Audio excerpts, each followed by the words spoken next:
All right. Good afternoon, everyone. Let's begin with today's exercise. I hope that we're going to be able to finish this today and keep making progress here. Okay, so we did last class, we finished doing the data cleaning in one of the years. Then everyone was given 2 more years of completely raw EO data, and you were asked to process that on your side. So you're asked to do the wrangling and the cleaning steps of that and submit your answers to the assignment.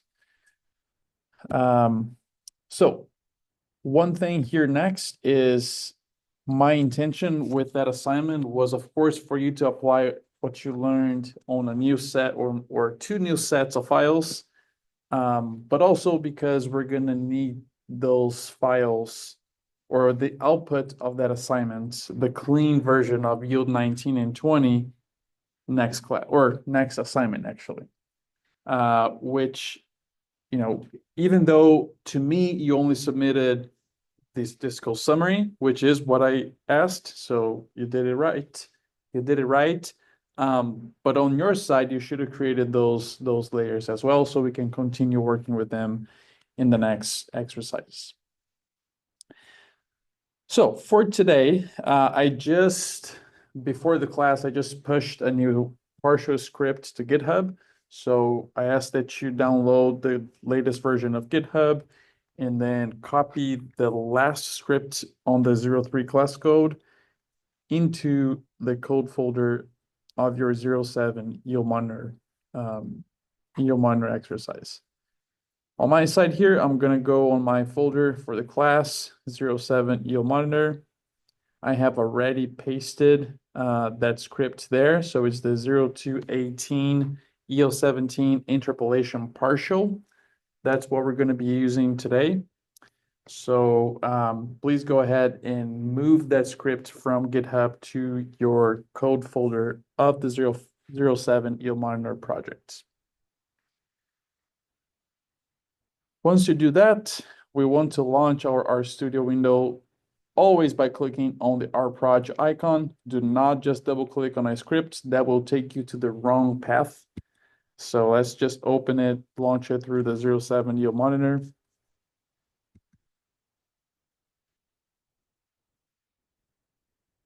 I have here my previous script, my yield editor partial. I'm going to just close that because we don't need it. On the Files tab, you go on Code, and then please click on that EL17 interpolation partial. That's what we're going to be doing today. All right, so before we get truly started with today's exercise, the goal here, what we're going to be doing today is interpolation.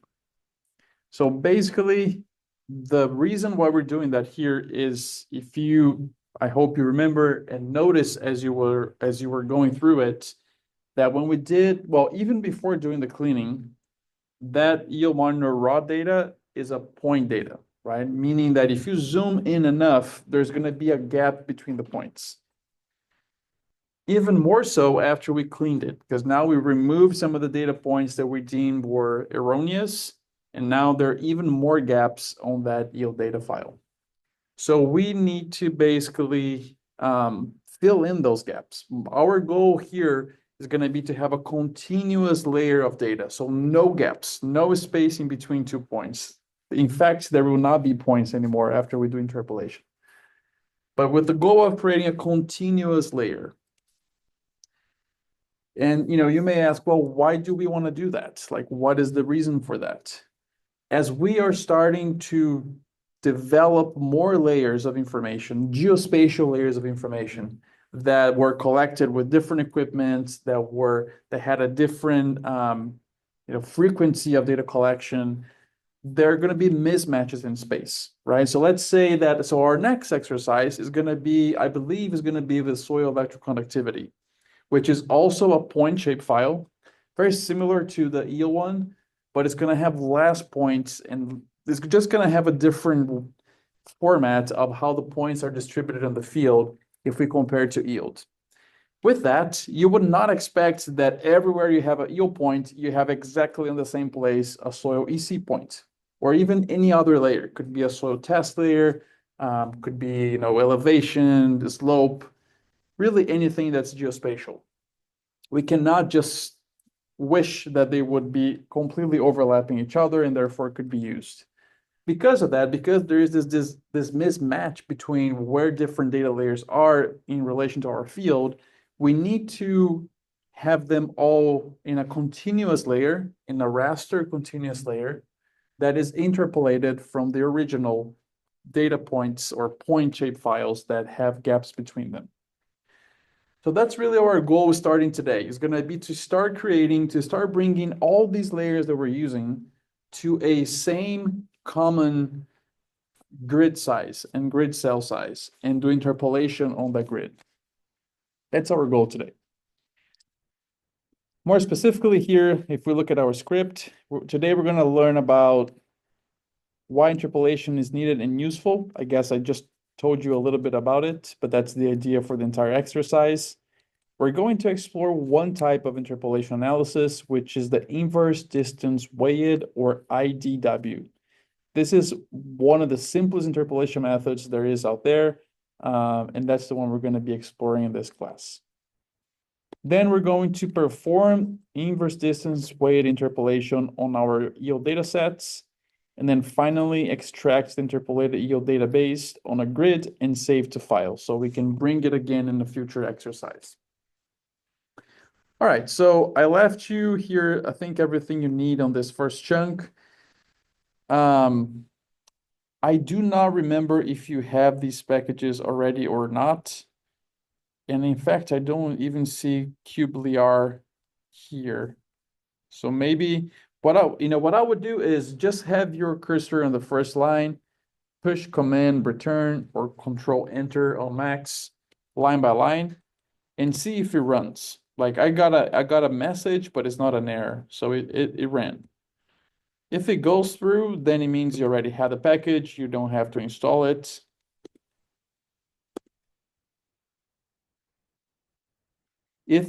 Especially, so I have here code for you to install the package stars. I think we already installed stars, but in case we didn't, then that's what you would need. The package gstat is the one that we're going to be using for interpolation itself. And I don't remember if we used this before. So if you don't have gstat, you know what to do. Just comment off, install the packages gstat, install it, and then remember to comment again or just to delete that line of code. So it doesn't stay active on your chunks. And then just, install if you need, and if you don't need, remember to load all the packages on this chunk. All right, so always right on our setup, we load packages. If we have to install something, we can install at that point. And then the next step is always to bring in the data that we're going to be using.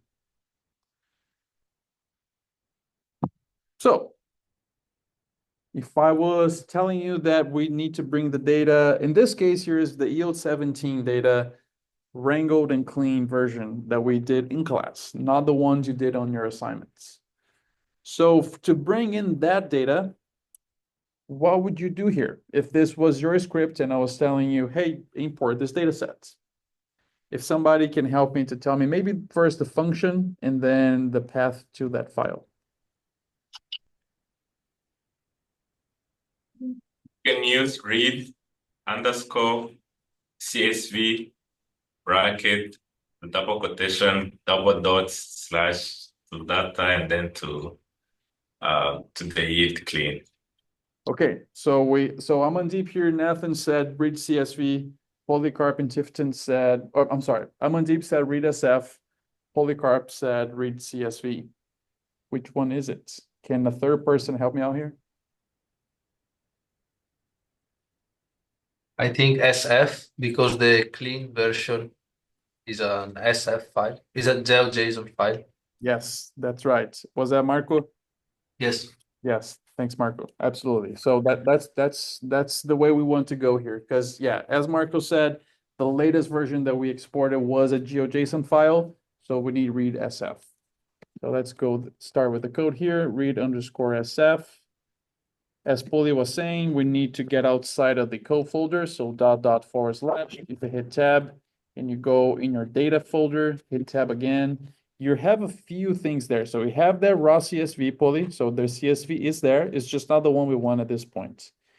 And Yes. then we have the EO17 clean and processed. If you remember, the processed was the wrangled version. The clean was the actual wrangled and clean version. So we want the clean.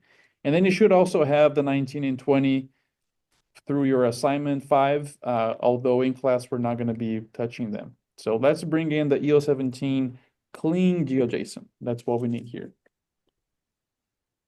I do want to tell you all that I checked your answers for assignment 5, and everyone's a little bit different, and that is expected because each one of us drew our own boundary. We digitized individually, and that will create some differences.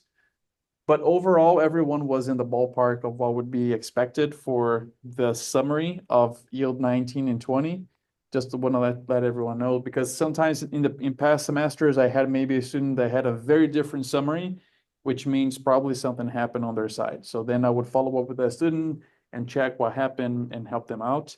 In your case, in this case of this course, this class, this semester, everyone got a summary that made sense for the yield 19 and 20.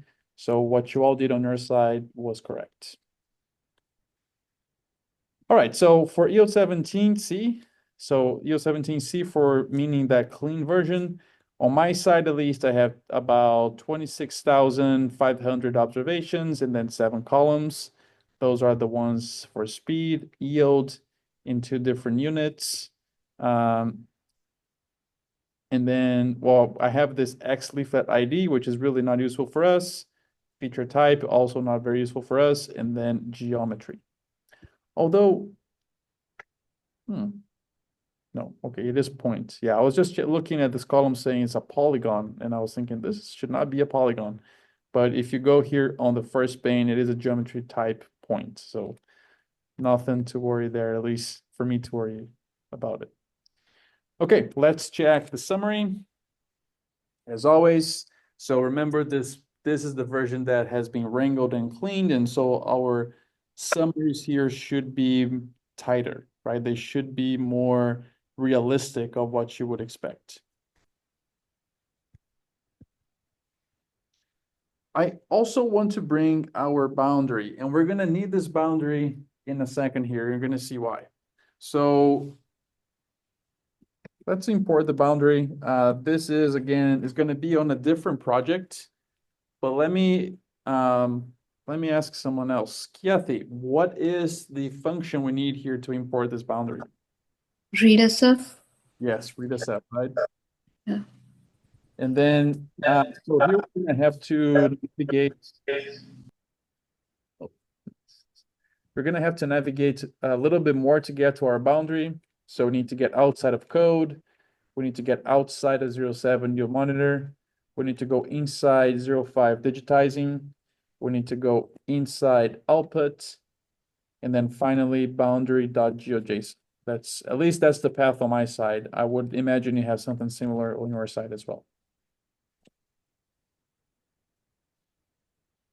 All right, so this should be a polygon feature, right? So a geometry type polygon, because it is a boundary and we can check that it is.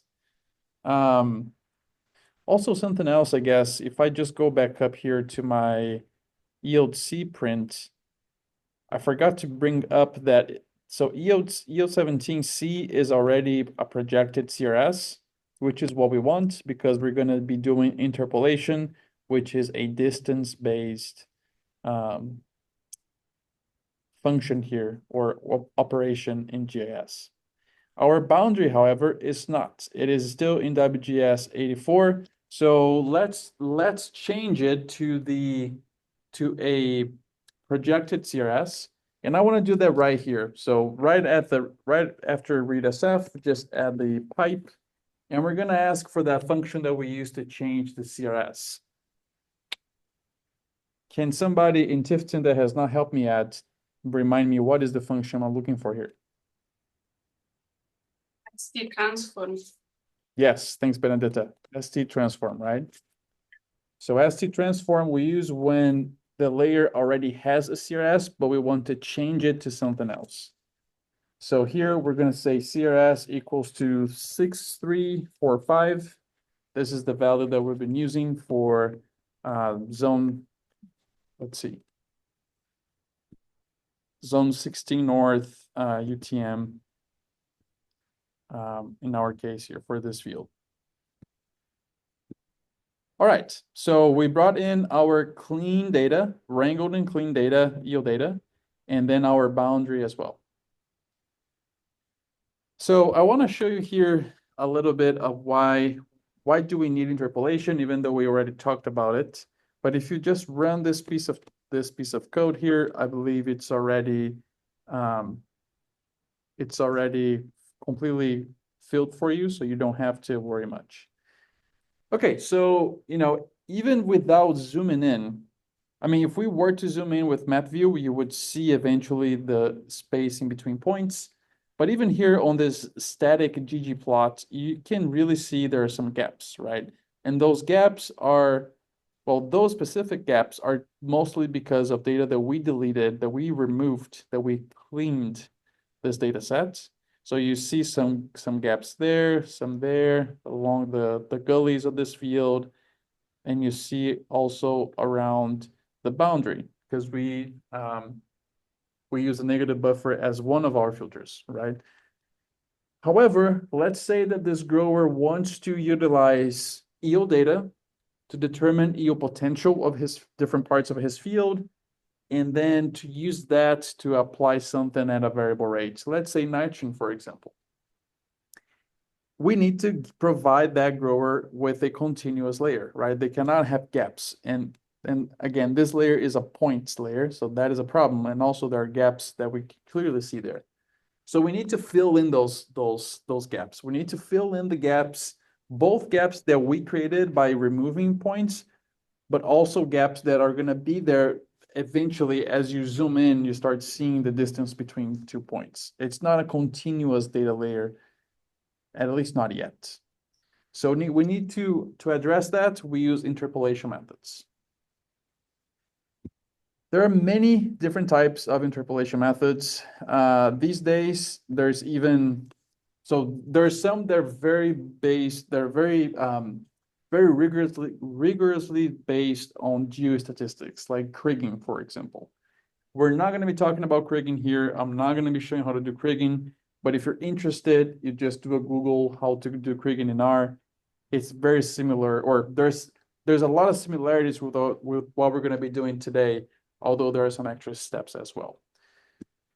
But we're going to be using a deterministic method that is the inverse distance weighted. So what the inverse distance weighted means, it basically means that 1 point, so imagine that you have 2 points in an empty space between them.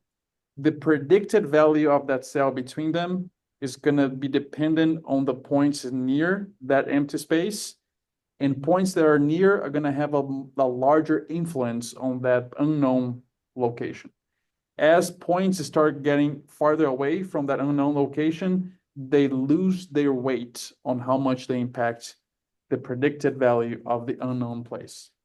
So that's basically what inverse distance weight does. It just takes the inverse distance of a given point and assigns that as the weight of that point towards an unknown location. That's basically what it is. It's very simple. So here we're talking about IDW, which is what we're going to be using. I quickly mentioned about kriging. So kriging takes more into account the actual relationship of spatial correlation. So it doesn't simply say, the farther away something is to the point, the less weight it has. It actually models that spatial dependency, which is different for different variables, perhaps even in different fields. So it's a really more robust algorithm, but we're not going to be going through that in this class. Some other examples that I don't have here would even be machine learning. So people have used machine learning like random forest, for example, to do interpolation. Because really what interpolation is just prediction, but in space. You're predicting the value of something where you don't have that value. So prediction and machine learning go hand in hand. Somebody has a question? Nope.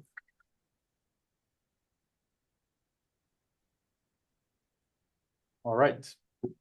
So let's keep going. Okay, so regardless of what type of interpolation method you're doing, the first thing, and also regardless of what software you're using, even if you're doing this on ArcMap or QGIS or Python, whatever it is, every time you're doing interpolation, you have to create a grid of a given cell size over which predictions are going to be made. You always need that starting grid. That's what we're going to be doing here. So if you come here on the next chunk, we're going to create a grid in the vector format. And there's going to be a difference here between a grid in vector and a grid in raster, and we'll talk about that when we get there. But we're going to start off by making a grid in a vector format, so as an SF object. If you come to this chunk here, there is a function called st_make_grid from the SF package, which takes a couple of arguments that we're going to give it. The first one is going to be the boundary. So let's give it the boundary_w as our object. And then the second argument is the cell size. So the cell size is basically how big you want that cell to be. I'm going to give it one value, and I'm going to say 10. 10 what? So basically 10 here is the value of whatever is the unit that your incoming layer is in. So boundary W, if we just print it to check it again, it is in a projected CRS UTM zone 16 north with the units meters. So 10 here is 10 meters, right? If this would have been WGS 84, some functions do try to do like an on the fly transformation of the CRS if you give WGS 84, but others don't. I don't remember if this one does the on the fly change or not, but if it does not, then 10 is basically 10 degrees, which is a lot of area, way bigger than your field, right? So that's why we transform boundary W to projected. So 10 here means 10 meters. If you run that and you print it, this is a geometry set for about 6,048 features. So it has 6,000 rows. It is a geometry type polygon, and then it just gives us the first 5 geometries here. If we check the class, it is an SF object, right? So it is a vector type of object in R. One thing I want to do next here is to actually plot this. So, every time we make something in R, regardless if it is GIS or not, it's always good to visualize what you just did to make sure things make sense. So let's come here on this next chunk, give it a plus. So if you remember, sorry, I guess before I give a plus here, I'm just going to print EOClean map. This was that ggplot object that we created on one of the first chunks that just has our boundary and then the clean EO data. If you remember, if you have an object that is basically the result of a ggplot call, you can just add a plus after that object name and keep building that ggplot just like you would. So you don't have to call ggplot again. You just can add simply the geom that you want to add. So if I want to add this geom here, oh, I'm sorry, not this geom, but this object, grid V, which is an SF object, what geom do I need here? Geom SF, right? Yeah, so we need geom SF. So we can come here and just type geom SF. We're going to say data equals grid_V. You can just go ahead and run it if you wish at this point. This is what it looks like. So we basically cannot really see through because it's hiding our data behind. So for us to see through, let's change a few things here.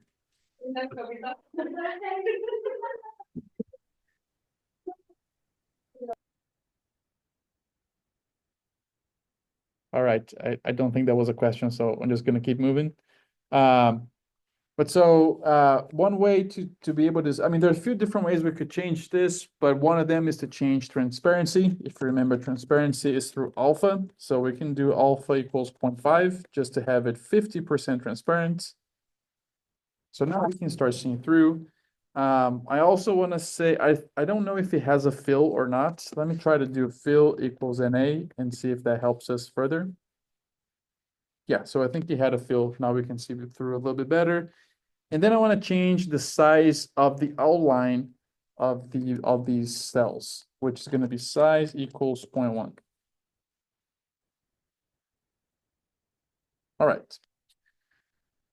So what is happening here? And let me walk you through with some detail. So when we make a grid, so on this function here, make grid, and we give it a starting point. We're saying the starting point is this boundary here. Make a grid based on that. What this function does is to basically find the bounding box of that boundary. What is a bounding box? It's basically the most extreme that boundary goes in each of the four directions. So if you look here, this is the most extreme to the west. This is the most to the north. To the east is actually this point right here, and to the south is right here. So it takes those coordinates and just draws a rectangle, regardless of the shape of your field. That's what a bounding box is. So we got here a vector grid that is basically fulfilling the entire bounding box of our boundary.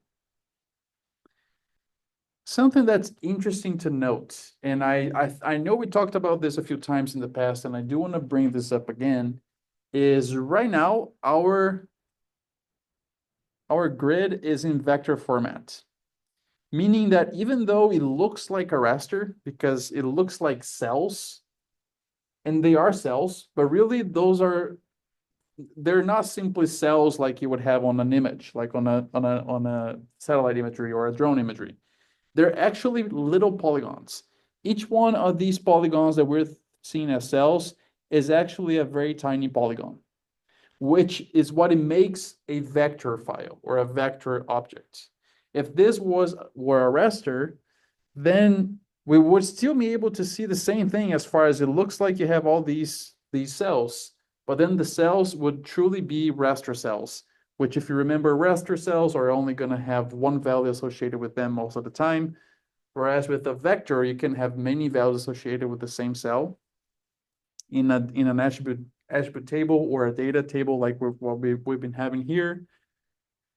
Also, another difference is if we were to clip the grid to the boundary, if the grid is vector, it would basically create empty spaces outside the boundary, right? There would not be any cells outside the boundary. However, if the grid is raster and you clip it, those cells are still there. It's just that now they're being set to NA. They just don't have any values, but they do not go away. A raster is always rectangular. A raster has to be rectangular. That's basically one of the main differences between the raster and the vector. Anyways, that was a long conversation. So let's come back to this. So I basically chose here a cell size of 10. I think it is a pretty common cell size to have in agriculture. But at the same time, it could be smaller, it could be bigger, depends on your intent, right? So let's say that you're working with a grower that has an equipment that is of a certain swath, and you want to keep your grid cells to be the size of the swath.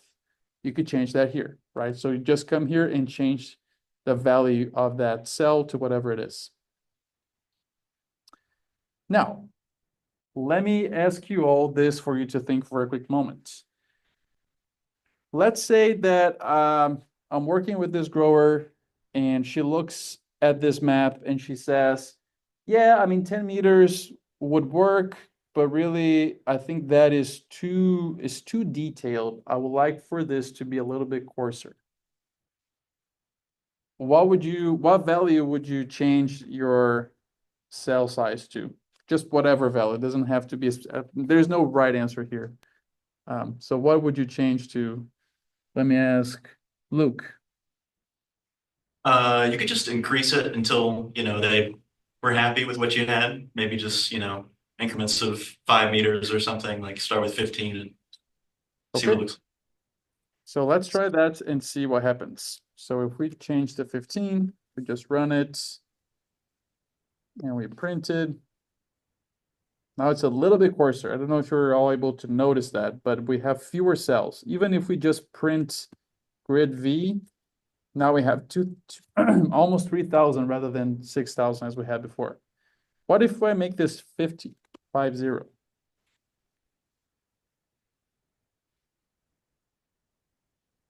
Right? So this is how you would control how fine of an information you want to have after you interpolate.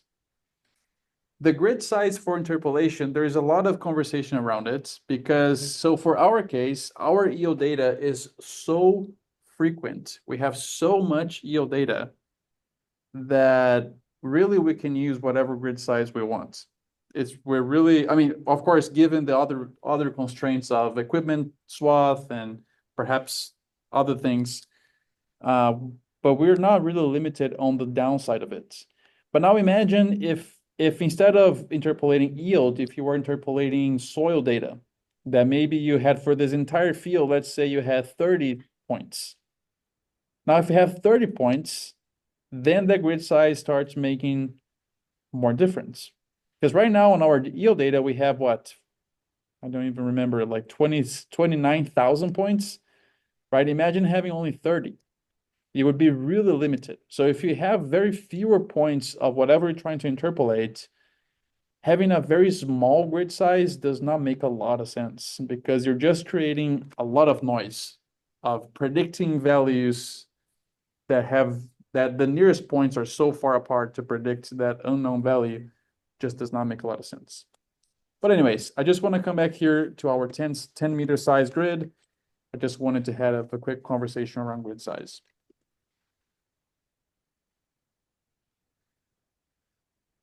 All right, so we did create our grid as a vector grid. However, for us to do interpolation here, the interpolation function requires for this grid to be in a raster format, which is not yet. It's in a vector format. So in the next chunk, that's exactly what we're going to do. We're going to transform our vector grid to a raster grid. So if you come here, give the assignment symbol, we're going to start off with grid V. That's our starting point. Give it a pipe. We're going to use this function. So the first thing, oh, yeah, sorry, go ahead, Tifton. I have a question. Can you come again about the reason why we're using this interpolation, but the inverse distance weighted instead of using the interpolation by Kriging? We're just using this because it's the simplest one. So Kriging is the better option if you have a lot of data points. Like here, we have a lot of data points. We could do Kriging if we wanted. But IDW, because it does not necessarily rely on any other assumption other than things that are farther away are less correlated to things that are closer. IDW is a little bit more flexible in being used for data sets that have a restricted number of data points. Not to say that is correct, it's just that if you use Kriging, you may not even be able to fit the model if you don't have enough data points. So Kriging relies on geostatistics, and part of that is actually determining the distance of after which points are not correlated anymore. And to do that, you have to have enough data points. IDW does not rely on that. It basically just relies on this rule that the farther away you get, the less the weight of those points will have on a prediction you're trying to do here. And therefore, IDW can be used with any size of data. So it's a little bit more flexible in that sense. But if you have enough data, Kriging is definitely better than IDW because it gives you more information and it's more theoretically based on geostatistics. But that's the reason why, just to teach you one method that is applicable in any situation. Okay, thank you. These two models, can they be applied in any type of data, even though the data will be like a big data set? Yeah, I mean, as really for you to do interpolation, as long as you have geospatial data and it's in a point format, you can apply that. With the caveat of Kriging maybe requiring at least 100 points to be successful, and IDW does not have a requirement, but at the same time, it's not going to be the best model as well. Okay, thank you. Thanks, Polly. Okay, so the first step here is, so if I print grid V, you notice it looks kind of like our SF objects, but it's also a little bit different. And behind the scenes, it makes a difference for if it looks like this or if it looks like our normal SF objects. So first off, we have to transform this grid V to be a full SF object using the function st_s_sf.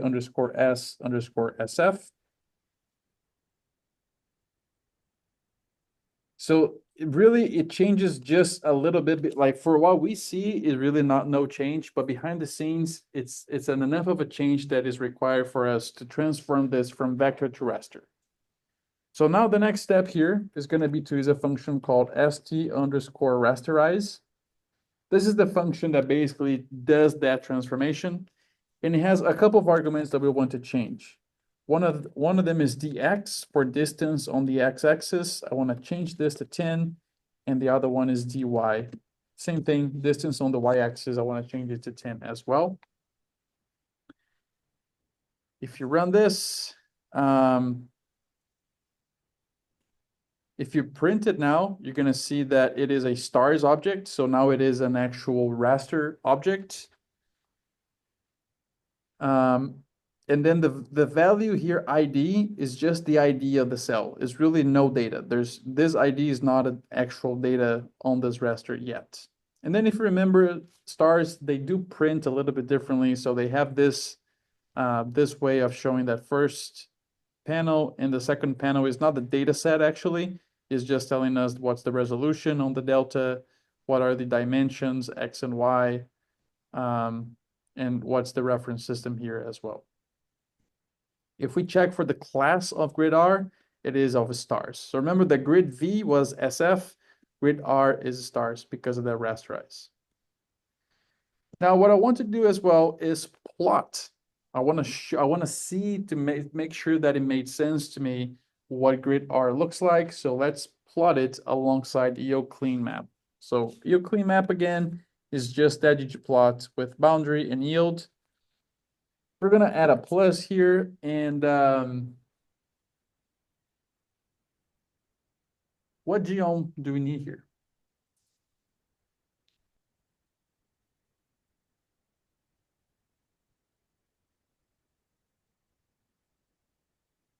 Okay, so Amandeep said geom stars. I do not remember if we saw this yet. Maybe we did. But because it is a stars object, we're going to use geom stars. And notice that these are the only two geoms that are very object type specific. Geom SF is for SF objects, geom stars is for stars objects. And that's pretty much it, right? Because geom points, there's no such thing as an object of type point. Or any other geoms are really not related to object type, is more to how you're showing that in a map, right? So just to make that distinction as well. So let's call it data equals to grid_R. And let's see how that looks like. Okay, so this is how that looks like. A few things. Oh, somebody had a question? No. No, okay. So a few things here. So notice now how geom stars plots differently. And basically what it's doing is, because there's no data in grid R yet, it is just taking the grid cell ID, which goes from 1 to 6,000 something, and is just coloring according to that. Notice that grid cell size, or grid cell 1 is probably here on the bottom, and 6,000 is probably on the top. It's just coloring by the sequence, which is really not useful for us. But let me also come back here and give it some transparency. So alpha equals 0.7, just so we can see through, make sure our data is still behind it. Okay, still there. Now, one key thing here is I do not want to interpolate outside the boundary, which I think it wouldn't even be called interpolation because we do not have data outside the boundary. It would be perhaps extrapolation. I don't care about that. So I only want to keep the raster cells inside the boundary. How do I fix that? We clip, okay, maybe here, right? We can apply a clip and really, so crop and clip are, they kind of mean the same, but if you're gonna use a vector, which is the boundary, to clip a raster, that is called cropping, but it's basically the same concept, right? So let's just add a pipe here and do an st crop, and then tell that we're using the boundary W to do that. So if you run this, and now you rerun the plot below, this is what happened. Remember that I told you that a raster has to be rectangular, even if there are no values in the cells. After cropping our raster grid, what happened is all the cells inside the boundary are still there. You can still see the bluish color, but everything outside the boundary now is NA, and therefore it's like a gray shade.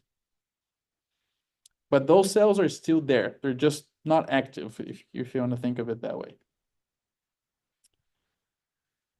All right, so we made our vector grid. We transform it to raster because we need a raster grid to do interpolation. Now let's begin our interpolation itself. So the interpolation, at least the way that I'm going to be showing you, is going to happen in two steps. The first step, we basically set up the model that we want to use for that interpolation. That's what we're going to do in this chunk here. So if you give it the assignment symbol, we're going to use the function gstat. So this is a function from the gstat package that maybe you have to install today. Here it has an argument for formula. And this is where we say what is going to be interpolated. What I want you to think of is we're going to bring in our EO data, and we're going to bring in this raster grid, and we're going to basically merge them for that interpolation to happen. So the way that we specify here is we say what is the column name that we want to interpolate, and then what data frame that's coming from. So, well, maybe, you know what? Maybe let's begin by the data, because I think that's going to be more intuitive. So the data that the data object name that contains our EO data is, let me see here. What was that? EO17C. That's our object that has the EO data that we want to interpolate. I give it a comma, I break line. Then we give the formula. So if I print EO17C, these are the variables that I can interpolate. Just to make sure that we keep with what we've been doing, let's interpolate EO pump breaker. The way that we say this is we give it the variable we want to interpolate, we give it a tilde and a 1. That's how we set up what column of that vector point file or point object we want to interpolate. If you go ahead and run this and you print IDW mod, this is just setting the data frame and the column that will be interpolated. The interpolation has not happened yet. If we check the class of IDW, it is a class gstat and list. Meaning that we cannot even plot this. There's no way to plot because it's just a formula at this level. Now, to actually do the interpolation, we're going to take this to the next step, which is, remember that I've been telling you for IDW, for how I'm showing you how to do it, it's a two-step process. The first one, we define the data frame and the variable that we want to interpolate. And then on the second one is really where the interpolation happens on the second step, which is going to be next. So if you come here on the next chunk, we're going to use a function called predict. On this function, we're going to give it two objects. One is going to be that IDW mod object that basically contains the data frame and the formula that we want to use for the prediction. And then we give it the grid in the raster format, which is grid underscore R. So we're saying this is the data I want you to use to interpolate, and this is the grid size I want you to use to interpolate that over. If you go ahead and you run this, it may just take a quick moment here because it's working behind the scenes. And once it's finished running, it's going to say inverse distance weight interpolation. You can print IDW pred. It looks like a stars object. It is a stars object. It has two columns here. It has a var1 pred and a var1 var. I'll tell you in a second what that is. Well, I think I actually tell you right now. That's probably the best sequence. So var1 pred is basically the predicted value of yield for each one of the cells in the raster grid. That's what var1 pred is. And it has all these values. So it's ranging from 226 all the way to 1,908 pounds of lint per acre.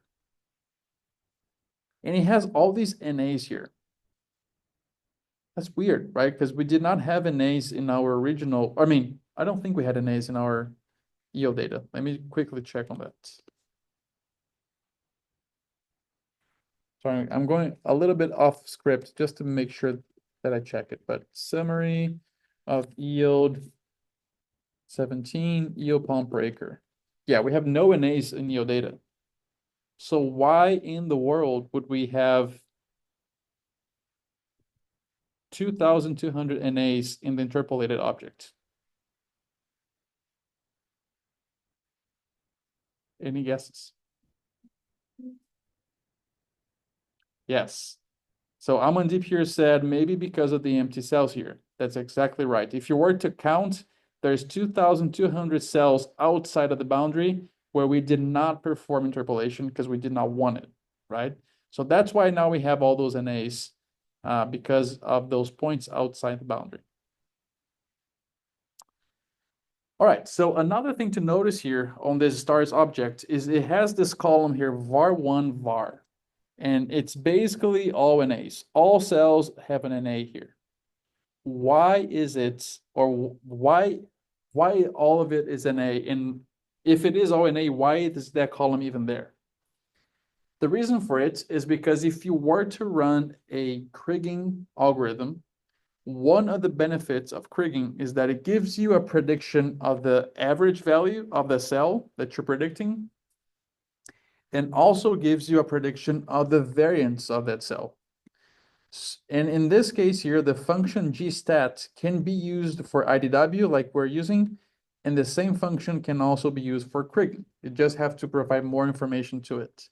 So if we were doing kriging, this column var1 var would actually have values that would be the variance of the predicted value at each one of the cells. Because IDW does not do that for you, it does not give us the variance of the prediction, then for IDW, this column here, var1 var, is basically all empty. It's just an ace. All right, so again, I always like to plot things, so we make sure that we are doing the right thing. So let's come here on this ggplot. Let's begin a ggplot. I think the first thing I want to bring here is this object that we just created, IDW pred. Dr. Bastos, Yes. I don't know why I'm getting an error here. It says object IWD mod not found, and the chunk is not running. So, Yati, let's troubleshoot that together. If you're saying that IDW mod was not found, make sure that you ran this code here. Yeah, I did multiple times. That's weird. But is the code like, is it work, like, do you see IDW mod on your environment? Yeah, it is there. Large gstat 3 something. Hmm. I Did closed the script, saved it, came into it again. No change. you spell the same way? So everything underscore, or I'm saying everything lowercase with an underscore in between? Yes, I did upload mod. Yes, I did. Okay, I'm not sure what's going on. Let's see. Can you, so while we're, because I mean, you're going to be able to watch, you're just not going to be able to complete the exercise if you don't have this. So can you go on GitHub issues, create an issue showing a print screen of a code and the error, and then maybe Okay. look and help you through GitHub? And Okay. if you cannot figure out through GitHub now, then she can connect with you later to make sure that we understand what's going on. Okay, thank you. Thanks, Gab. All right, so I want to show in a ggplot this raster that we just interpolated. What geom do I need here? Let me see. Let me go to somebody in Tifton that maybe has not talked yet. Is Mohit there? Yes, Mohit, what do you think? What geom do we need here? geometry. Okay, so close, but not quite there. It would be geom_sf if this object that we want to plot was an SF object. Right now, this object is a stars object.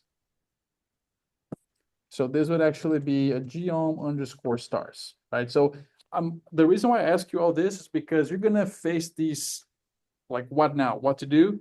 So I'm just trying to help you all to think how you would know what to do, right? Instead of me just telling you it is geom_stars. So you would basically come and check what is the class of that object, and then that will give you information on what geom you would need. So we're gonna say here data equals to idw_pred, which is that object. If you just run this is what we get. If you remember, geom_stars for some odd reason does not really give us the correct stretching of the X and Y axis, and that's why our field looks distorted. A couple ways to fix that is to either use a chord equal or to just bring a geom_sf after that, because for somehow geom_sf knows how to treat the X and Y range of values and fixes it for us. So before we do that though, I want to change. So right now the default color here is this dark blue to light blue. I don't want to use that, so I want to use something else. And maybe you don't know this because it's not explicit here, but the aesthetics being changed here is fill. So the fill of the cells is what is blue on this blue scale. So if I want to change that, I would use the function scale_fill. Let's use Virides. All right, so this looks more like what I wanted. Now I want to bring in the boundary. So I'm gonna add a plus. And now geom_ what? Polly, what do you think? SF. SF, right? The boundary is an SF object. So data equals to boundary W. And as you know, if we do not make fill equals NA, it's just gonna block all the data. So I just want to change fill to NA. All right, so as you can see, there is a boundary there. There is the outline. We see our interpolated data. So notice that now, just at this first look at this interpolated data, there are cells. If you were to zoom in on this on map view, it would be a continuous layer. It would never break out. It would always be a continuous layer. Because now we have cells, right, from that. So the cells are basically coming from the grid that we created. And each value of these cells is just being assigned a predicted yield value based on the inverse distance weighted algorithm. That's basically what's happening here. Now, finally, just to help you visualize this a little bit better, I want to bring in here the grid in a vector format without any data, because we did not interpolate on the vector one. But I just want to bring here using a geom_sf data equals grid underscore v. And then I want to change the transparency. So alpha to 0.5. I want to have fill equals NA, so no fill, and size equals 0.1. So the line size of those grid cells. So again, what you're seeing now as the grid is that vector grid, and it's just so we can perhaps a little bit better be able to see the limits of each one of those cells of the raster. Because the raster is not showing the cells themselves. I mean, the outline of the cell is just showing the cell color by yield. So this is just to give us an idea of where each one of those cells is.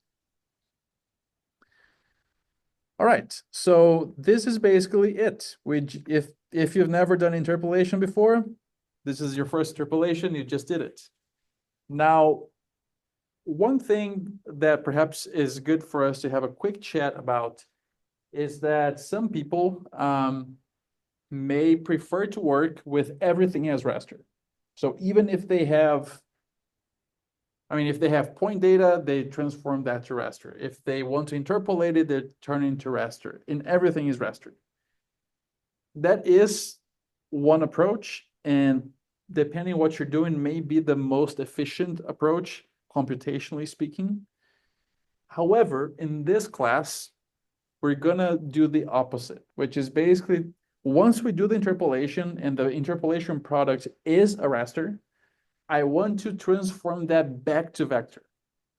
The reason for that is because it's gonna be easier for you and for me to visualize how different columns of data that we're gonna be producing are all connected to the same cells.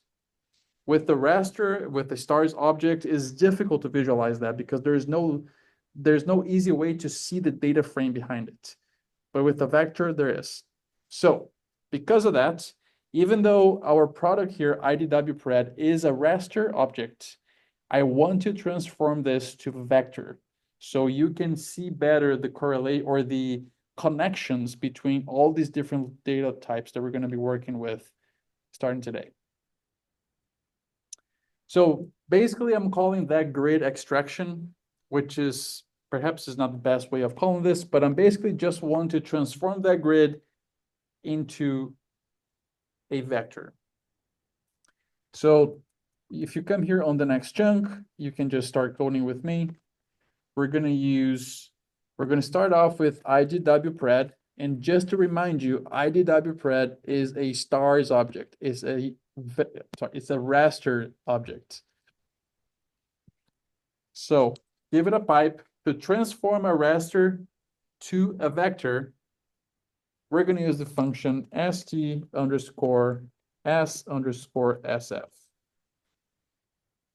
Benedetta, do you remember this function? Yes. When did we use it? Can you tell us? We use it when we want to transform a raster in or a vector in a raster. In this case, I guess we're doing the opposite. Okay, so yes, so let me make a comment on that because I do wanna clarify. So on the previous step here, let me just go back to that. So right here, right, we were going from vector to raster. Really, the function that made the transformation from vector to raster was st rasterize. We just needed st as sf here just to make sure that this vector was in the correct format before it was rasterized. So really, to go from vector to raster, st rasterize is the function. In this case here, we're going the other way around, right? We're going from raster to vector, so we're using the st as sf. But when I asked you if you remember this function, is because we have used this function before, and it was not with a vector object, or it was not with a raster object, like in this case. If y'all remember, when we brought in those CSVs with the coordinates as columns, we used the function STSSF. So if this was just a data frame, so not a spatial data frame, just a data frame with point X and point Y, we have used STSSF to transform that to geospatial. That we've done that a few times already. One of the differences, though, is that at that point we had to say chords equal to, and then say like point X, point Y, right? We did this before. In this case here, we're not doing that. We're changing other arguments. So this is if you have a data frame and you want to transform to vector. If you have a raster and you want to transform to vector, like we do here, we're going to change a couple of arguments. One of them is called sPoints. I want to say false. The default behavior is true. So if we let the default behavior go through, what's going to do is for each one of those raster cells, is going to basically take the value of yield that it has on that cell, but it's going to give it back to you as a point. And we do not want that, because the whole reason for us to do interpolation is because we did not want points. We wanted a continuous layer. So sPoints equals false, and then we're finally going to say merge equals false as well. If the default is merge equals true, and that gives us just one point or one cell for the whole field, that's not what we want either. So if you do this and you print IDW_pred, now it is a simple feature collection, so an SF object with about, in my case, almost 4,000 features in 2 fields. And those fields are just the columns. var1pred, which is the actual yield that was interpolated, and var1var, which is that variance of the interpolation estimate, which IDW does not provide. That's why it's all in it. Something I want to do here is so var1var is just an A. We really don't care for it. And var1pred is a very uninformative name. So I want to change it. I want to first select just this column and then rename it as well. If we go back to the previous chunk, let's give it a pipe. We have used in the past already the function select from dplyr. So if I just wanted to select var1pred, we would say var1.pred, but then I also want to rename it on the fly. I want to rename it to IP yield underscore LBAC, meaning that it is yield, but it's interpolated yield. It's not just yield itself. If you do that and you print it, now we have just that IP yield pound per acre column. We still have all the same number of rows. On your side, it may be a little bit of a different number of rows because your column, your boundary is different, but it should still be within, it's around that value.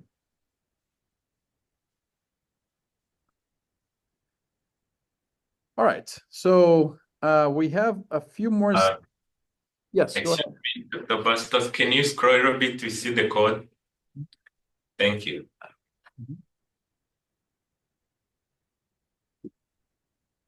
So we have a few more steps here, and then we're going to finish this exercise. I think this is probably a good point for us to just take a quick break. So it's been an hour.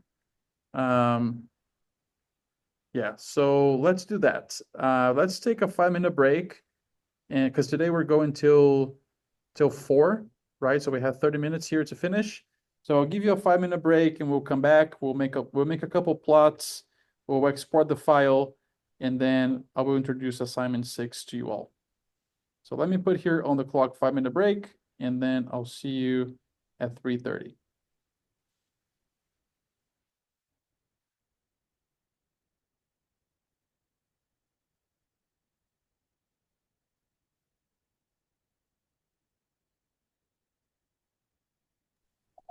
Dr. Bastos, I have seen the mistake. Yeah, it ran.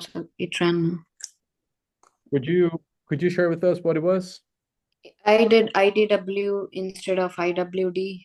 Ah, okay. Yeah. Yeah, Nice, that, nice. Good deal. thank you.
All right, so let's resume here. So we basically, on this last step, we just transformed back from raster to vector. And again, you could have chosen to work everything that you're doing on a raster format that would have worked. And again, sometimes it may be the most computationally efficient way. But for this class, I chose to actually keep everything as a vector because it's going to be more helpful to you to understand the connections between across different data sets in space. All right, so our next step now, as always, once you do something that is, happens behind the scenes, you have not seen it, we do need to visualize our results to make sure that what we intended is actually what happened. So let's call here a ggplot. So I want to show this object here. Now, let's see. Benedetta, what do you think what is the function that we need to plot this object, which now has our EO data in a vector format? It would be GeoMSF. Yes, that's right. Thank you. So GeoMSF data equals to IDW. Oh, somebody has a question? No, No. sorry. No problem. Yeah, so data equals IDW pred V. And in this case here, because it is GeoMSF, we're going to have to give on the AES what is the column that we want to color by. So something just to perhaps help you understand the difference here. When we're using when we have a stars object, which this one is not, but when we had a stars object up here, we used geomstars, right, to plot a stars object. And on this IDW pred, if I just print again, it did have two columns here. It had a var1 pred and a var1 var, but I did not have to say explicitly on geomstars on the AES which one I wanted to color by. I'm not sure what's the default of geomstars, if it just takes the first one that is available. Perhaps that is the default. But with GeoMSF, now coming back to where we were, we need to specify, even if it has just one column, we still need to say AES fill equals to that column. Otherwise, it's not going to just assume for us. So here we say, if I just print IDW pred V, we have this IP yield pound per acre. That's what I want to go on the fill. If we just run this, this is what we get. I want to remove the outline of the, so remember, this is a vector SF object. So even though it looks like raster cells, but really they're just tiny polygons. That's all they are. So if I come here outside of the AES and I say color equals NA, this is going to basically remove the outline, and it just makes it a little bit cleaner, more, easier for us to visualize the data behind it. And as always, I just want to do here a scale underscore fill underscore virides, just to change this to a more friendly fill scale. All right, so this is how the spatial distribution of our interpolated, cleaned, wrangled EO data looks like. This data set is ready now to keep going in our analytical pipeline. We basically took the fully raw data, wrangled, cleaned, interpolated. That's it, right? That's it for this data set at least. Now, something else I also want to explore with you is I want to take a look at the statistical distribution, not the spatial, but the statistical distribution of interpolated yield. So we can talk a little bit about it as well. So we're going to do that here next. I'm going to call a ggplot. So data is going to be that, let's see if I get the right name. Yeah, IDW pred V. IDW pred V. I'm gonna stop at this level and then I'm gonna add a geom density. If you remember, this is what creates a density plot for us. And here we need to give in the AES what goes on the x-axis. I want to go that IP yield underscore pound breaker.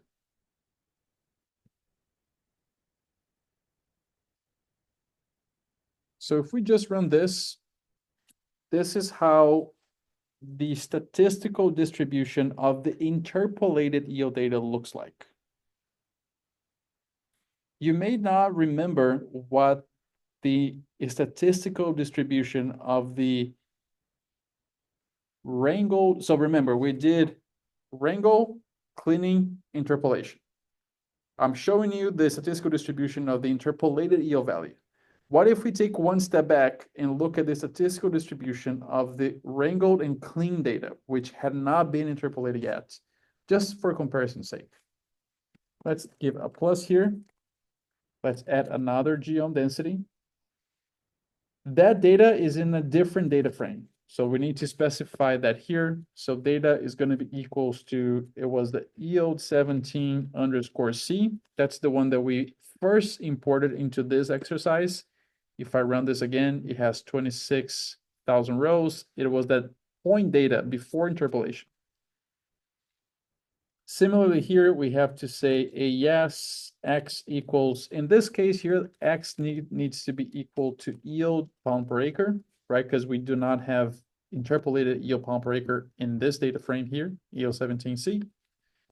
And then I just want to change outside of AS the color of the line so we can tell them apart. So I want to say color equals blue.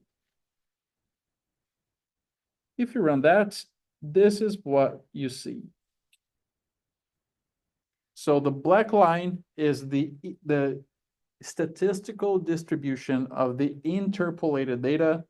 The blue line is the statistical distribution of the point data, so the non-interpolated data. Can somebody help me to interpret this? What do you see? What are the differences between these two lines?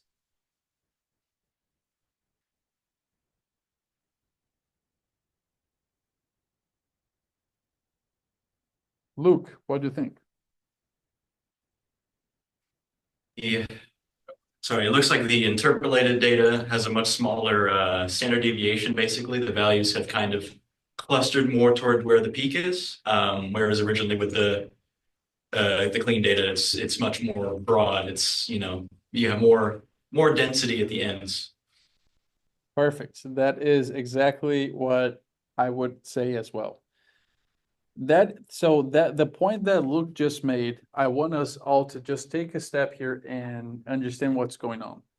Every time you're doing interpolation, you're gonna be basically, to some level, you're gonna be averaging things to some extent. Because you're basically saying, well, this cell here, there's no value, there's no point in this cell. I don't know what's the value of this cell. So I'm gonna use the neighbor cells or the neighbor points to predict this value. Meaning that this value cannot be greater than any one of these neighboring points. It's gonna be some weighted average of the neighboring points. So when we do interpolation, we're basically doing weighted averages where the weight is based on distance. Because of that, every time we do interpolation, we are squeezing our statistical distribution, making it more concentrated around the mean and less heavy on the tails of that distribution. Just like what we're seeing here, right? So the black line, which is the interpolated one, has less density, less data points on the tails of the distribution, which is low tail, upper tail, and it has more density around the mean of that distribution. Whereas the blue line, which was the non-interpolated, had more variability, right? It was not so concentrated, so peaked around the mean. It had tails that were a little bit heavier. So that is one of the things that happens when we do interpolation, right? You are basically, to some extent, is smoothing your data a little bit because you're creating less extremes and more points that are closer to the mean. Awesome. Okay, so our next step here is going to be to export this to file. The reason for that is that we are going to bring back this same wrangled, clean, interpolated EO17 object that we just created. We're gonna export because it's gonna come back in the next exercise. That's why we're exporting. All right, so what is the function that I need here to export this file? What do you think, Aman? Write SF because it's vector, yes. And if you did not know it was vector, you could come here and maybe just print it, you would see, or maybe ask for class of this object, it would come back SF. That's how you would know. So write underscore SF. We give the object name first, which is IDW pred v. IDW pred v. Let's give it the path here. So I want the path to be get outside of code, go inside of data. I want to call this yield 17 underscore interpolated dot geojson. And as always, remember to change the following argument, which is delete underscore DSN equals to true. So you do not append, but you overwrite. Okay, so if you run that and then you go check on your data folder, you should have now a EO17 interpolated.geojson right there.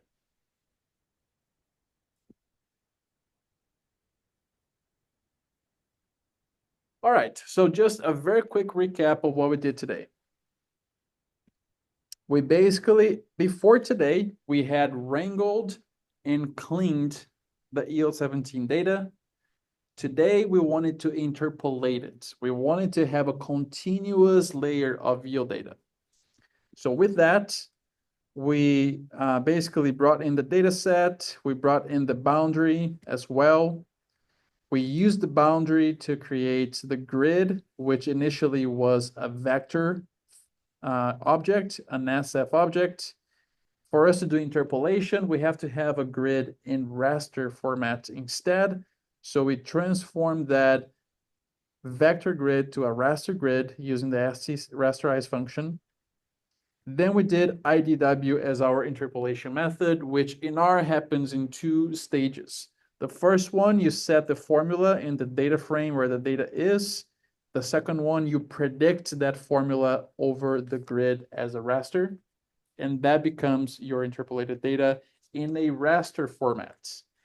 As I was telling you, I decided to change that from raster to vector because it's going to be easier for us to understand how different data sets connect in space if we have them as a vector. It's going to be easier to visualize the data frame behind it. And we made some plots. We checked the statistical distribution of the non-interpolated and the interpolated EO data, and we realized what are the consequences of interpolating when it comes down to that statistical distribution. And then finally, we exported this to file. Before I talk with you about assignment 6, are there any questions about what we did today?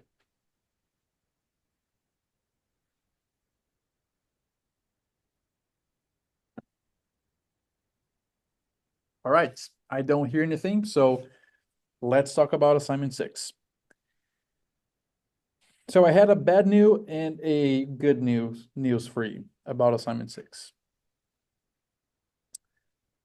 Let me go here to, so if you downloaded the GitHub repo for today's class, then you already have assignment 6 there.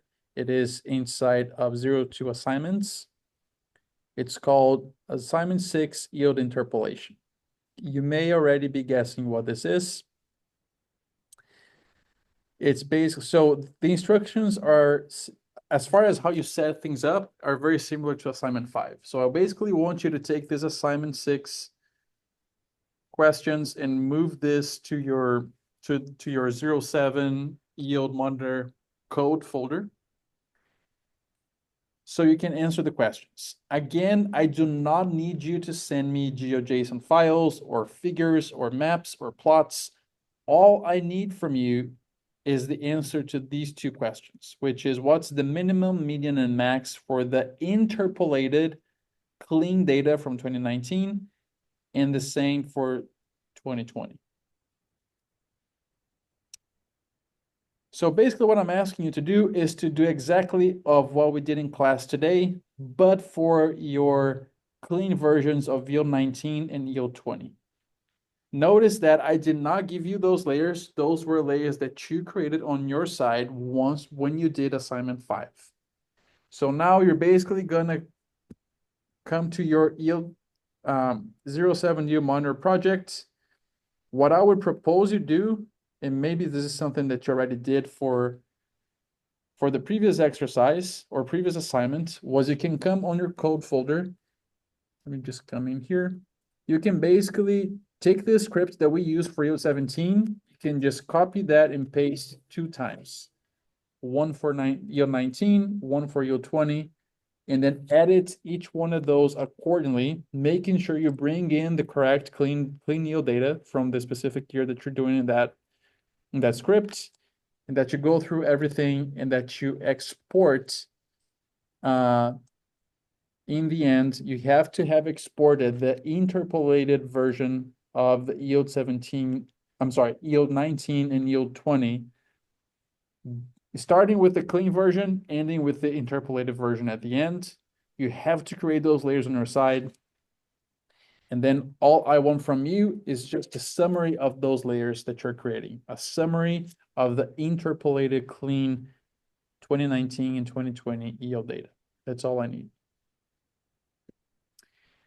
So the good news, I think, is that it's a pretty simple exercise. Like once you copy and paste and you go through the scripts, there's just going to be a very few things you're going to have to change and adapt for the yield 19 and yield 20. Very simple. The bad news, however, is that it's due tomorrow, 11:59 p.m. I apologize for this being really short notice, and it's really by design, and it's not by bad design, it's just by the way it is. Because next Thursday in class, we're going to need to use all interpolated maps, 2017 that we did in class, and then 2019 and 2020 that you're going to do as part of assignment 6. So it is a very quick turnaround because we're going to have to use them for next class. Otherwise, I would always prefer to give you more time. But I think you can do this without much trouble. All right. Any questions? Yeah, when we generate the HTML file, do you prefer us to delete the instructions that you gave in the script, or should we keep them? So I would prefer that you keep them. I think for these assignments, it's not as key because they're just 2 questions anyways. But in general, if you create a habit of keeping everything, that is gonna be good for when you do have like the mini project, for example, that if you deleted things, it would make difficult for us to grade. And so for the mini project, I explicitly said, leave everything there. Don't delete anything, just add your answers. Yeah, for these assignments, it's not as critical because there's not as many questions. But if you just want to keep everything every time, then you'll be safe with that decision. Okay, perfect. Thank you. That's Marco. All right. Any other questions?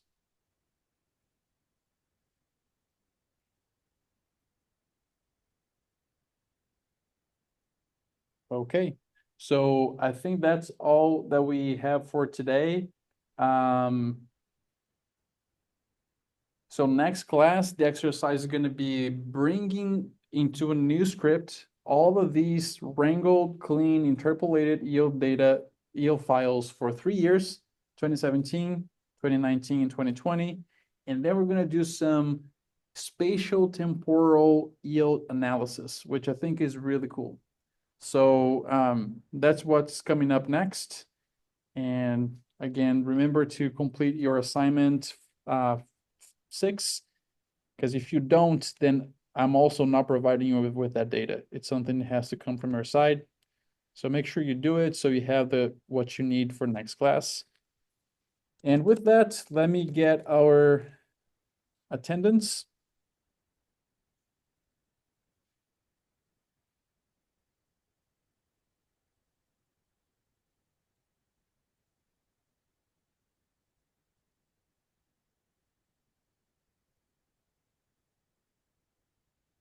Right, I just opened the GitHub issue for attendance for today.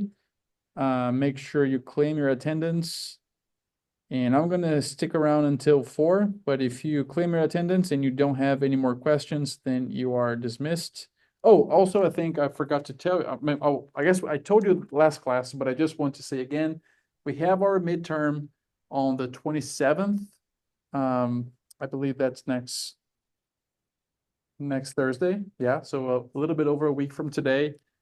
As you're preparing for it, I think I've mentioned to you already, it's going to be on ELC. It's going to be closed book. You're not going to have to code, although you will be required to know something about coding, right? So you're not going to have to import data, create projects, all that. But I may give you a partially filled code and say, what is missing here on this blank? Is it, well, I guess I'm not going to say much more. But it's all things that should be intuitive to you. If you're being following class, if you're understanding what we're doing, you should have no problem with that. Also, make sure that all assignments, you study those. If there's anything technical I'm asking on assignments, it's fair game for that to be on the exam. Make sure you study the scripts. I do not want you to memorize every little single function and argument that we've done. However, there are things that we do over and over and over again, especially these ones that I ask you all in class. Like, what is the function here? How do we know what we need? What is this? What is that? Things I ask in class are really good types of questions I would ask in exams. So if you're following when I ask you in class, make sure that those things you cover on your scripts, that you know the name of the functions that we've been using a lot that are really important. Some of the arguments, right? So if I give you a code and I say I want to change the color of this box plot, how would you do it, right? That is fair question. It's something that, that distinction between inside of AES, outside of AES, when and why and how, things like that we basically do every single class are all fair game for the exam. It's going to be on ELC. It's going to be multiple different types of questions from like multiple choice, short answer, mix and match, true, false, all sorts of different questions. And I think that's a good summary of it. Yeah. Bastos, Yes, Polly. I would like to request, if it's okay, that you can make the grades available to Yes. the AEC and maybe the response that I can learn from them. I think that will be a good point of learning. Absolutely. Yeah. Thanks, Polly, for bringing that up. I'm planning to do that by this week. Yeah. I'm by at least by Friday, I want to have all that back to you. Thank you. Thanks, everyone. All right. Any other questions? Okay. So if not, then I'll see you on Thursday. Make sure you turn in your assignment 6 by tomorrow, 11:59 p.m. And then see you in a couple of days. Thank you.